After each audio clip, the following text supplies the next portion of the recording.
En ce deuxième dimanche de Carême, nous sommes de l'autre côté, si je puis dire, puisque nous avons la clé de lecture qui s'appelle Jésus-Christ, et savoir ce que veut dire ressusciter.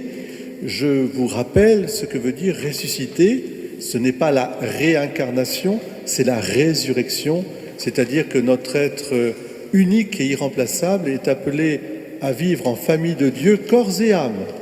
Notre âme, bien sûr, est appelée à l'immortalité par sa nature, mais le corps lui-même est appelé à ressusciter, ce qui jette une lumière sur la Pâque que nous avons à traverser, une lumière décisive sur la question de la mort. Car la transfiguration est précédée par Jésus de l'annonce de sa passion. Il faut que le Fils de l'homme monte à Jérusalem, que là, il souffre beaucoup, qu'il soit livré, crucifié. Le troisième jour, il ressuscitera. Et c'est face à cette annonce de la passion, de la souffrance et de la mort, pour les préparer d'une certaine manière, que Jésus emmène 3 de ses disciples, de ses apôtres, donc Pierre, Jacques et Jean, sur cette montagne du Tabor, pour que, avec Élie et Moïse qui rassemblent toute la Bible, cette notion, je dirais, essentielle de l'histoire sainte, c'est-à-dire la résurrection au cœur de notre foi, soit maintenue malgré l'épreuve de la souffrance et de la mort. Et nous traversons tous cette épreuve de la souffrance et de la mort. Spécialement en ces temps bien difficiles, nous avons à prier les uns pour les autres, et j'en profite pour prier à l'unisson avec notre cher Serge Gigois et sa famille. Hier, j'ai été me recueillir sur la dépouille de son épouse, et il serait inhumé lundi, ici même à 10h. J'en profite aussi pour recommander tous les défunts de nos familles.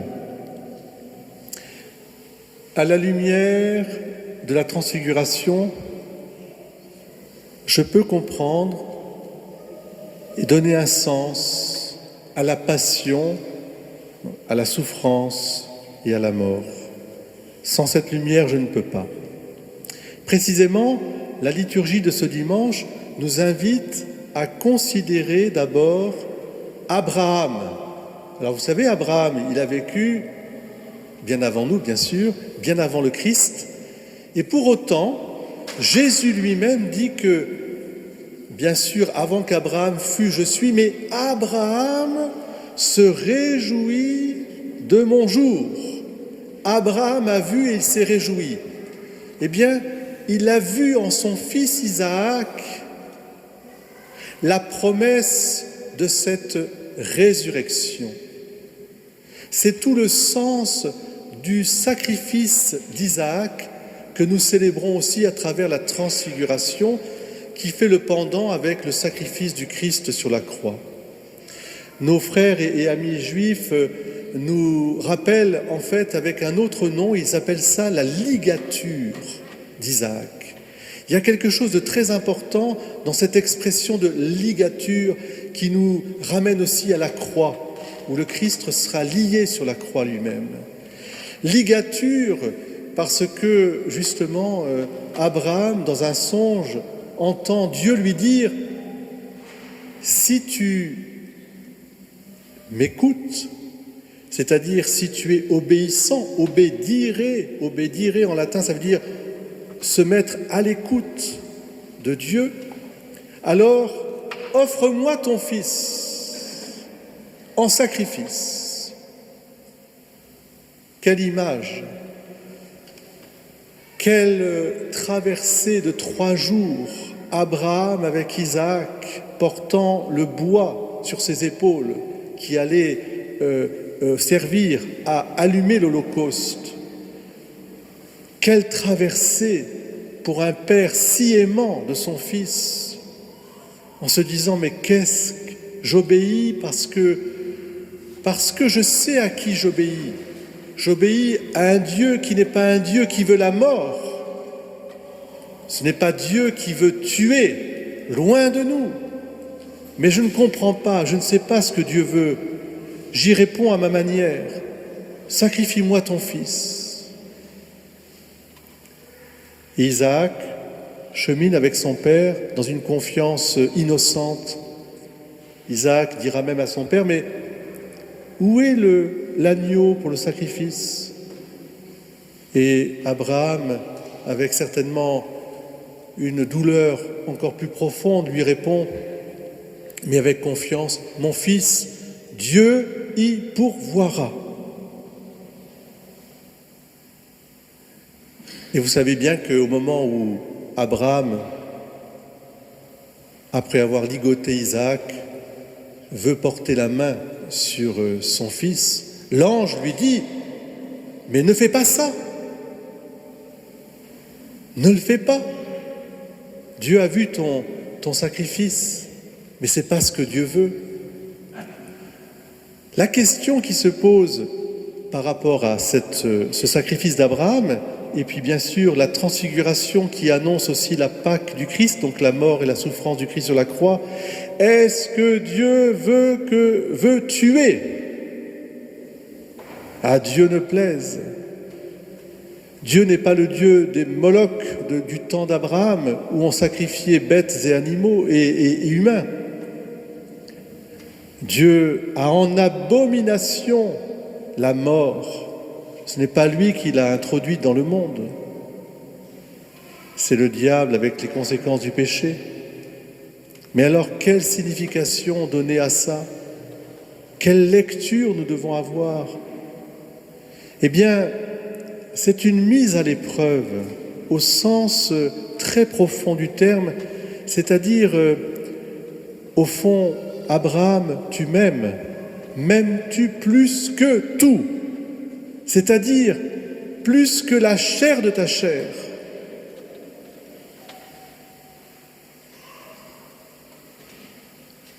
Parce que ta paternité prend source dans ma paternité à moi.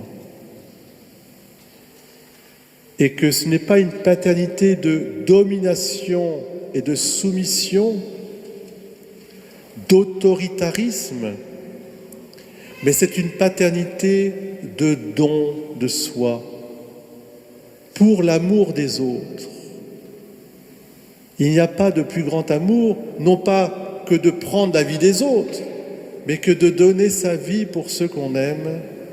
Et c'est ce nouveau sens de paternité que Jésus, par son sacrifice sur la croix, nous révèle pleinement. Mais que Abraham a vu dans son fils Isaac. Il recouvre Isaac au sens d'une résurrection. Et dans ce recouvrement d'Isaac, il comprend ce que veut dire être père et être mère, bien sûr. C'est donner sa vie pour ceux qu'on aime. Et c'est ce que fera notre Père du ciel. Il envoie, au fond, il donne tout ce qu'il a de meilleur. Et librement, Jésus accepte de faire la volonté de son Père, c'est-à-dire de nous rappeler de nous aimer les uns les autres comme des enfants de Dieu. Nous ne sommes plus que des enfants. Rappelez-vous, la phrase de Jésus, elle prend tout son sens. Il n'y a pas d'autre Père que notre Père du ciel. Pourquoi vous vous appelez Père, etc. Ça ne veut pas dire qu'il refuse la paternité et la maternité. Mais il nous fait comprendre que c'est une paternité qui est au service de cette paternité divine qui nous rassemble tous comme des frères et sœurs, au service les uns des autres. Ce n'est pas une paternité qui a droit de vie et de mort. Pour ça, c'est très important de bien comprendre la parole de Dieu qui s'éclaire les unes par rapport aux autres, pour nous faire entrer dans le mystère d'amour de Dieu. Dieu n'est qu'amour. Tu ne tueras point. Dieu ne peut pas vouloir qu'on tue, même en son nom. Abomination. Et il ne faut pas pour autant s'écarter du sacrifice d'Abraham, du sacrifice d'Isaac. Il faut au contraire y plonger dedans pour mieux comprendre le sacrifice de la croix du Christ, qui éclaire pleinement